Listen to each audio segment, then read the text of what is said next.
بسم اللہ الرحمن الرحیم۔ میزاب چینل کے معزز سامعین السلام علیکم۔ بس کر دو خضر، تم کیوں مجنوں کی طرح یہاں بیٹھ گئے ہو؟ ہم ہر ویکنڈ سے ملنے جایا کریں گے اور بیٹیوں پر بڑا پیار آتا ہے تمہیں، کبھی مجھ سے تو اتنا پیار نہیں دکھایا۔ جب سے یہ دونوں ہماری زندگی میں آئی ہیں تم تو مجھے بالکل ہی نظر انداز کر دیتے ہو۔ لیلا اسے منانے کی خاطر اس کا دھیان بٹانے کی کوشش کر رہی تھی۔ لیلا پلیز، میں اس وقت یہ ساری فضولیات میں نہیں پڑھنا چاہتا۔ وہ اس کا ہاتھ اپنے کندھے سے جھٹکتے ہوئے کافی غصے سے بولا تھا۔ خضر ساری زندگی کے لیے نہیں بھیج رہی میں ان دونوں کو، کیوں اتنے اداس ہو گئے؟ لیلا پریشانی سے اس کے پاس ہوئی تھی۔ وہ اتنی سی بات کو کچھ زیادہ ہی سر پر سوار کر چکا تھا۔ ساری دنیا کے بچے باہر پڑھنے کے لیے جاتے ہیں تو کیا ان کے والدین اس طرح سے ریئیکٹ کرتے ہوں گے؟ لیلا کے لیے خضر کا انداز ناقابل قبول تھا، جو 3 دن سے منہ بنائے ہوئے تھا اس سے بھی سیدھے منہ بات نہیں کر رہا تھا۔ لیلا کیا تمہیں کوئی فرق نہیں پڑتا؟ ہمارے گھر سے ہماری بچیاں جانے والی ہیں، نہ جانے کتنے کتنے دن میں ان کا چہرہ نہیں دیکھ پاؤں گا، ان سے بات نہیں کر پاؤں گا، انہیں محسوس نہیں کر پاؤں گا، مجھے ان کی آواز نہیں سنائی دے گی۔ جب میں گھر آؤں گا تو کوئی مجھے بابا بابا کہہ کر میرے پاس آ کر میرے سینے سے نہیں لگے گا، اور تم مجھ سے پوچھ رہی ہو کہ میں کیوں اداس ہوں؟ میری بچیاں ہیں، میرے جگر کا ٹکڑا ہیں، میں انہیں خود سے دور جاتے نہیں دیکھ سکتا۔ ابھی بھی وقت ہے، اپنا فیصلہ بدل لو لیلا، ہم ان دونوں کو سنبھال سکتے ہیں، ہم انہیں پروٹیکشن دیں گے، ہم ان کے والدین ہیں، ان کا خیال رکھ سکتے ہیں۔ اس کے دونوں ہاتھ تھامے اسے سمجھانے لگا تھا، دیکھو خضر، میں بھی ان سے محبت کرتی ہوں، وہ میری بھی بچیاں ہیں، میرے لیے بھی اہم ہیں، وہ میرے لیے اتنی ہی اہمیت رکھتی ہیں جتنی تمہارے لیے۔ اس گھر سے جانے کے بعد میری زندگی بھی ویران ہوگی، صرف تمہاری ہی نہیں، ہم انہیں اپنے پاس رکھ کر بھی ان کی حفاظت کر سکتے ہیں، لیکن اس سے ہم ہر وقت ڈرتے رہیں گے، ہماری بچیوں کو کبھی بھی کچھ بھی ہو سکتا ہے، ہم اپنے فرض کو ٹھیک سے انجام نہیں دے پائیں گے۔ میں انہیں ایک ایسی زندگی دینا چاہتی ہوں جس میں وہ آزادی سے سانس لے سکیں، ہم انہیں گھر سے باہر نہیں نکلنے دیتے، کہیں لے کر نہیں جاتے۔ تم نے نوٹ کیا ہے مہر کسی سے بھی اپنے دل کی بات شیئر نہیں کرتی سوائے یارم کے، ہمیشہ خاموش رہتی ہے، الگ رہتی ہے۔ کچھ دن پہلے مجھ سے پوچھ رہی تھی، ماما اگر ہم اکیلے گھر سے باہر جائیں گے تو کیا گندے لوگ ہمیں مار ڈالیں گے؟ میرے پاس کوئی جواب نہیں تھا۔ خضر، وہ میری بچیاں ہیں، میں ان کو ساری زندگی ڈرتے نہیں دیکھ سکتی، اپنے ہی گھر میں وہ کھل کر سانس نہیں لے پاتی۔ میں بس یہ چاہتی ہوں کہ میں اپنی بچیوں کو ایک ایسا ماحول دوں جس میں وہ محفوظ رہیں، اس کے علاوہ اور کچھ نہیں، وہ اسے سمجھاتے ہوئے بولی، جبکہ خضر بنا کچھ کہے اٹھ کر باہر چلا گیا تھا، جہاں اس کی دونوں بیٹیاں کھیل رہی تھی۔ کل یہ لان بالکل خالی ہو جانا تھا، اس کی پریاں جانے والی تھی، اور پھر 1 ہفتے کے بعد صرف 2 گھنٹے کے لیے ملاقات۔ خضر کے لیے یہ لمحات ہی مشکل تھی۔ یا اللہ، پتہ نہیں لیلا کے پاس اتنا بڑا جگر کہاں سے آیا، مجھ میں تو اتنی ہمت نہیں ہے کہ مشارف کو ایک دن بھی خود سے دور کر سکوں، اور وہ کیسے اپنی بچیوں کو یہاں سے دور بھیج رہی ہے۔ وہ دودھ گرم کرتے ہوئے مسلسل شارف سے باتیں کر رہی تھی۔ ہاں بات تو سچ ہے یار، لیلا نے واقعی ہمت دکھائی ہے۔ خضر تو ابھی تک مان نہیں رہا، ویسے یارم نے اسے سمجھایا ہے کہ لیلا ایک طرح سے ٹھیک کر رہی ہے، لیکن بچوں کو خود سے دور کر دینا کہاں کی عقل مندی ہے۔ لیکن لیلا کا کام بھی بہت زیادہ ہے، دیکھو تم 3 بجے گھر واپس آ جاتی ہو، مشارف کے ساتھ وقت گزارتی ہو، لیکن لیلا کے پاس بالکل وقت نہیں ہوتا۔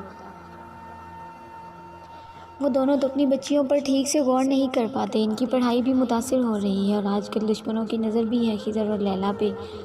پچھلے دنوں ان کے گھر پہ حملہ ہوا تھا، بچیوں کو بھی نقصان ہو سکتا تھا، اس حساب سے لیلا کا فیصلہ بالکل ٹھیک ہے، شارف نے اسے سمجھاتے ہوئے کہا۔ معصومہ دودھ گرم کر کے باہر آ گئی اور اب مشارف کو دیکھتے ہوئے یہی سوچ رہی تھی کہ چاہے کچھ بھی ہو جائے وہ تو اپنے بچے سے ایک پل کے لیے بھی دور نہیں جا سکتی۔ پتہ نہیں لیلا یہ وقت کیسے گزارے گی، فی الحال تو وہ خود کو بہت مضبوط ظاہر کر رہی تھی، لیکن تھی تو ایک ماں، اور اپنی اولاد سے دور رہنا کتنا مشکل ہوتا ہے یہ ایک ماں سے بہتر اور کون جان سکتا ہے۔ اس نے اپنے دل پر پتھر رکھ کر یہ فیصلہ کیا تھا جو خضر کو ابھی تک قبول نہیں تھا۔ خضر باپ ہو کر اپنے بچوں سے دور جانے کے فیصلے کے خلاف تھا، تو لیلا نے تو انہیں جنم دیا تھا، وہ کس طرح سے یہ سب کچھ فیس کر رہی تھی وہی جانتی تھی، لیکن فی الحال تو خضر اسی کے ہی خلاف ہوا بیٹھا تھا جو اسے اس کی بچیوں سے دور کر رہی تھی۔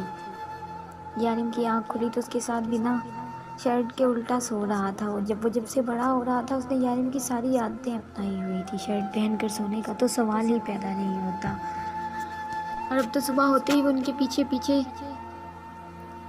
جم روم میں بھی پہنچ جاتا تھا اور ایکسرسائز کرنے کی پوری کوشش کرتا، اور اس کا یہ شوق دیکھتے ہوئے ہی یارم اس کے لیے منی مشینری منگوا رہا تھا۔ فی الحال تو وہ گہری نیند میں تھا۔ یارم سیدھا ہو کر بیٹھا اور بیڈ گراؤنڈ سے ٹیک لگا لی۔ روح نے صبح 4 بجے کے قریب اسے بیڈ پر رکھا تھا اور اس کے بیڈ پر آتے ہی اسے شرارتیں شروع کر کے یارم کو جگایا تھا اور پھر خود دودھ پی کر آرام سے سو گیا۔ اس نے ایک نظر دوسری جانب سوئی روح کو دیکھا جس کا ہاتھ ریحام کی پیٹھ پر تھا۔ اس نے نرمی سے ریحام کے ماتھے پر پیار دیا اور آہستہ سے روح کا ہاتھ ہٹاتا اسے اٹھا کر اپنے ہی روم میں موجود بیبی کارٹ میں لٹا دیا، جو کہ اب پہلے سے تھوڑا بڑا اور بیڈ کی شیپ میں آ چکا تھا، لیکن تھا ابھی تک انہی کے کمرے میں موجود، کیونکہ روح کا کہنا تھا کہ جب تک ریحام 5 برس کا نہیں ہو جاتا تب تک وہ اسے الگ کمرے میں نہیں لائے گی، اور یارم نے اس کے فیصلے کو اب قبول کر لیا تھا۔ اسے بیبی کارٹ میں سلا کر وہ واپس روح کے پاس آیا۔ وہ گہری نیند میں سوئی بے حد معصوم لگ رہی تھی، پہلے دن کی طرح پاکیزہ بے شمار محبتیں سمیٹتی ہوئی اس کی معصوم سی روح۔ آج کل روح کے ساتھ اس کا صبح ہی وقت گزرتا تھا جب ریحام صبح کے وقت گہری نیند میں ہوتا، ورنہ تو وہ رات کو بھی اس وقت سوتا جب روح سو چکی ہوتی۔ اگر اسے یارم کا دشمن کہا جاتا تو یہ غلط نہیں تھا، وہ روح اور یارم کے رومانس کا بھی دشمن تھا، لیکن یہ بھی حقیقت تھی کہ اس میں یارم کی جان بستی تھی۔ اسے دیکھے بنا تو اسے سکون نہیں آتا تھا، صبح اٹھتے ہی سب سے پہلے ان دونوں کا چہرہ دیکھتا تبھی اس کا دن اچھا گزرتا۔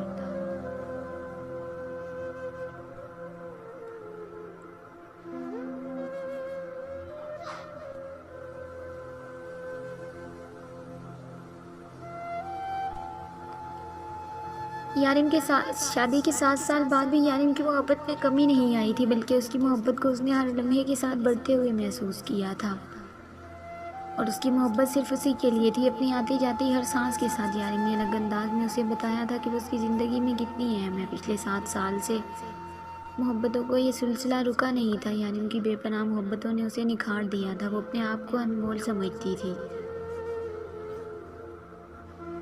ریحام یارم کے آفس روم میں چاکلیٹ کا ڈبہ اٹھائے کبھی بیڈ کے نیچے جا کر چاکلیٹ کھاتا تو کبھی کسی صوفے کے پیچھے چھپ کر۔ یارم ہر طرف سے ڈھونڈ رہا تھا، جبکہ وہ جانتا تھا کہ ریحام کہاں ہے اور صوفے کے پیچھے اور بیڈ کے نیچے کیا کر رہا ہے، لیکن پھر بھی اسے خوش کرنے کی خاطر وہ اسے ڈھونڈ رہا تھا، اور ریحام اسمارٹ بنے اس کے سامنے سے نکل کر کہیں اور چھپ جاتا اور یارم بیچارے کو پتہ بھی نہیں چلتا تھا۔ روم میں مہر کے لیے چاکلیٹ لایا تھا، پتہ نہیں کہاں رکھ دی، مجھے تو کہیں نہیں مل رہی، کہیں ریحام نے تو نہیں اٹھا لی۔ وہ روح کو کچن سے نکلتے دیکھ کر بولا۔ روح نے ایک نظر صوفے کے پیچھے بیٹھے اپنے ننھے سے شیطان کو دیکھا تھا، جو اس سے خاموش رہنے کا اشارہ کرتے ہوئے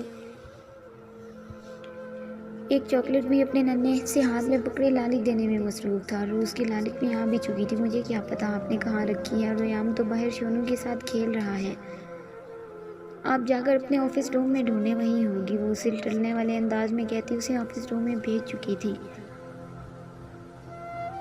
جبکہ خود ریحام کے پاس آ کر صوفے کے پیچھے بیٹھ گئی اور ریحام سے چاکلیٹ مانگنے لگی تھی، لیکن ریحام صاحب کا کہنا تھا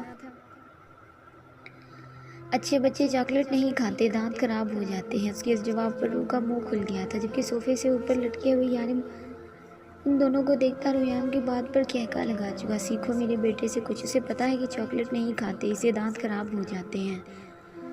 وہ ہنستے ہوئے روح کو دیکھ کر کہنے لگا تو روح منہ بنا گئی، کیونکہ اس کا بیٹا ضرورت سے زیادہ سیانا تھا، اسے پتا تھا کہ چاکلیٹ کھانے سے دانت خراب ہوتے ہیں، لیکن اپنے نہیں، صرف دوسروں کے۔ خضر اس کی بات کو سمجھنے کی کوشش کرو یار، کیا ہو گیا ہے تمہیں؟ تمہارے گھر پر آئے دن حملے ہو رہے ہیں، بچیوں کی زندگیاں خطرے میں ہیں، اور وہ کوئی ساری زندگی کی بات نہیں کر رہی ہے۔ جب سب کچھ ہمارے انڈر کنٹرول ہوگا تو تم بچیوں کو واپس لے آنا، یعنی مجھے سمجھا رہا تھا، لیکن وہ کچھ بھی سمجھنے کو تیار نہیں تھا۔ لیلا نے کہاں اس کی سنی تھی، وہ مہر اور عنایت کو سارا سامان پیک کر چکی اور کل انہیں یہاں سے بھیجنے والی تھی۔ خضر کی ناراضگی اور اس کے فیصلے کو وہ سرے سے کوئی اہمیت نہیں دے رہی تھی، اسے اپنے بچیوں کی زندگی عزیز تھی۔ خضر کی فضول ضد کے سامنے وہ اپنی بچیوں کی زندگی داؤ پر نہیں لگا سکتی تھی۔ کل تم سب لوگ آنا، مہر اور عنایت کو جانا ہے ان سے ملنے کے لیے، میں چاہتی ہوں کہ جانے سے پہلے ایک زبردست لنچ ہم سب لوگ مل کر کریں، اور مہر اور عنایت خوشی سے جائیں، اسے کہہ دو کہ ان کے سامنے اپنا منہ بند رکھے، ورنہ میری بچیاں جاتے ہوئے اداس ہوں گی تو مجھے بالکل اچھا نہیں لگے گا۔ لیلا خود تو کافی دنوں سے اسے منانے کی کوشش کر رہی تھی، اور جب خضر نہ مانا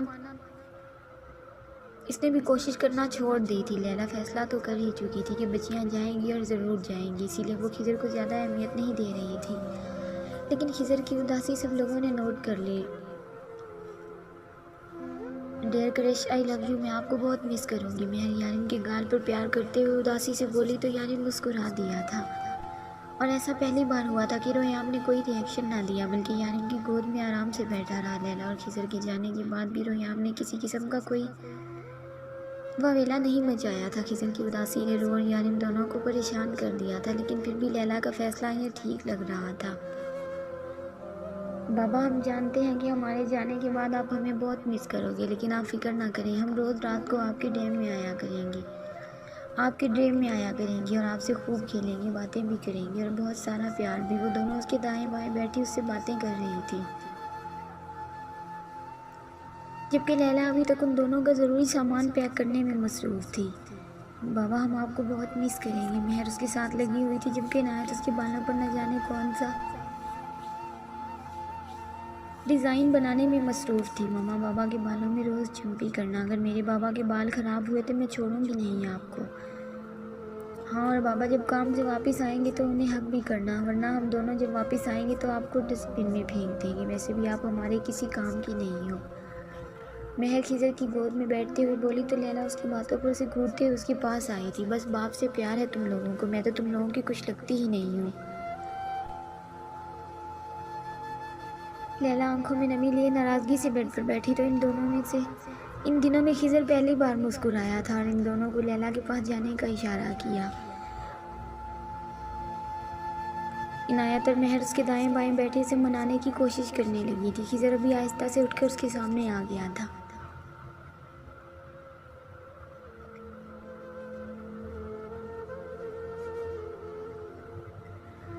لیلا اس کے سینے سے لگ کر نمی چھپا کر اپنے آپ کو بہادر ظاہر کرنے لگی، لیکن خضر جانتا تھا کہ یہ وقت اس کے لیے بھی اتنا ہی مشکل ہے۔ میں بھی تم لوگوں کو بہت مس کروں گی، اور فکر مت کرو، میں اور بابا تم لوگوں کو جلدی واپس لے آئیں گے۔ وہ ان دونوں کو یقین دلاتی اپنے سینے سے لگا چکی تھی۔ اندر ایک خوف تھا، ایک وحشت پھیلی ہوئی تھی، جیسے کچھ برا ہونے جا رہا ہو، بہت برا۔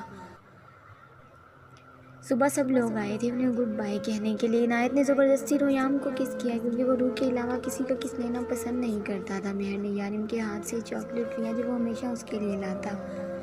شارف، سارم، معصومہ، عروہ، مائرہ، عدن، مشارف سب آئے تھے اور پھر ان پیاری سی پریوں کا سفر شروع ہو گیا، لیکن کون جانتا تھا کہ ان کا یہ سفر آگے چل کر کیا ثابت ہوگا۔